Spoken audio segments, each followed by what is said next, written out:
புதுக்கோட்டை மாவட்ட ஆட்சியர் அலுவலக வளாகத்தில் ஏராளமான மயில்கள் சுற்றித் திரிகின்றன.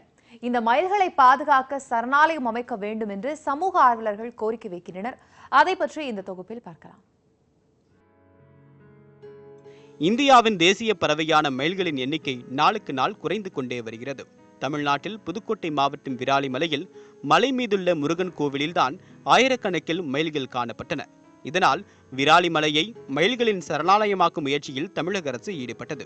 பின்னர் வறட்சி உள்ளிட்ட பல்வேறு காரணங்களால் மயில்கள் அங்கிருந்து வனப்பகுதிக்கு இடம்பெயரத் தொடங்கின. வனப்பகுதியை நோக்கி வெளியேறிய மயில்கள் புதுக்கோட்டை ஆட்சியர் அலுவலக வளாகத்தில் தஞ்சமடைந்தன. சுமார் 100 ஏக்கரில் உள்ள மாவட்ட ஆட்சியர் அலுவலக வளாகத்தில் கட்டிடங்கள் அமைந்துள்ள இடங்களை தவிர மற்ற இடங்கள் வனப்பகுதியாகவே உள்ளன. இங்கு 4 குளங்கள் இருப்பதோடு இங்கிருந்த சீமை கருவேல மரங்களும் அகற்றப்பட்டதால் மயில்கள் இங்கேயே நிரந்தரமாக தங்கியுள்ளன. மேலும் மயில்கள் வாழ்வதற்கு ஏற்ற சூழல் இருப்பதால் மயில்களின் எண்ணிக்கையும் அதிகரித்துள்ளன.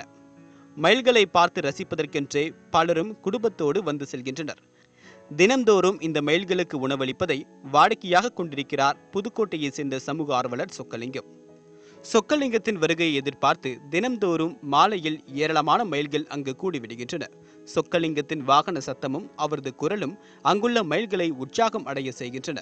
பார்க்க வரும்போது கொஞ்சம் தானியங்கள் போட்டு பார்த்தேன், நல்லா உணவாக இருந்தது.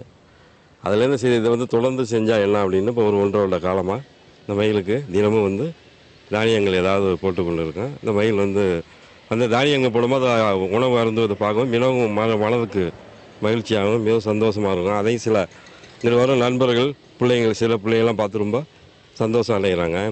சொக்கலிங்கத்தை தொடர்ந்து மயில்களை பார்க்க வரும் பலரும் உணவு தானியங்களோடு வந்து விடுகின்றனர். தற்போது மயில்களை கண்டு ரசிக்க வருவோரின் எண்ணிக்கை நாளுக்கு நாள் அதிகரித்து வருகிறது.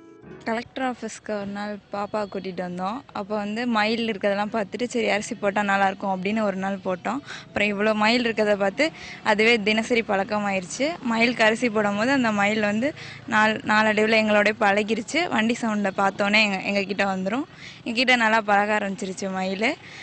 இவ்வளோ மயில் இருக்கிறத பார்த்து இந்த மயிலை பாதுகாக்கிறதுக்காக மாவட்ட ஆட்சியர் அலுவலகம் ஏதாச்சும் நடவடிக்கை எடுத்தால் நல்லாயிருக்கும். மயில்கள் சரணாலயம் அமைச்சு எல்லாரும் பார்க்குற மாதிரி இருந்தால் ரொம்ப உதவியாக இருக்கும். கவர்மெண்ட் மூலமாக இந்த மாதிரி சரணாலயங்கள் அமைச்சா பசங்க பிற்காலத்தில் படங்களில் பார்த்து தெரிஞ்சுக்க வேண்டியது இல்லாமல் உண்மையாகவே நம்ம முன்ன காலத்தில் முன்னோர்கள் இருந்த மாதிரி எல்லா உயிரினங்களோடையும் சேர்ந்து ரொம்ப இயற்கையோடு சேர்ந்து இணைஞ்சு வாழ்கிற மாதிரியான ஒரு லைஃப் இருக்கும்.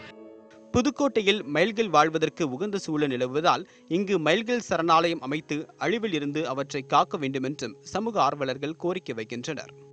தன் கண்முன்னே ஒரு மயில் கூட மாண்டுவிடக் கூடாது என எண்ணி தனக்கு உணவில்லை என்றாலும் இந்தியாவின் அடையாளம் அழிந்துவிடக் கூடாது என்பதற்காக தினசரி மயிலுக்கு தானியம் வழங்கும் சொக்கலிங்கத்தின் மனிதநேயம் மகத்தானது. புதுக்கோட்டையிலிருந்து ஷேக் அப்துல்லா, நியூஸ் 18 தமிழ்நாடு.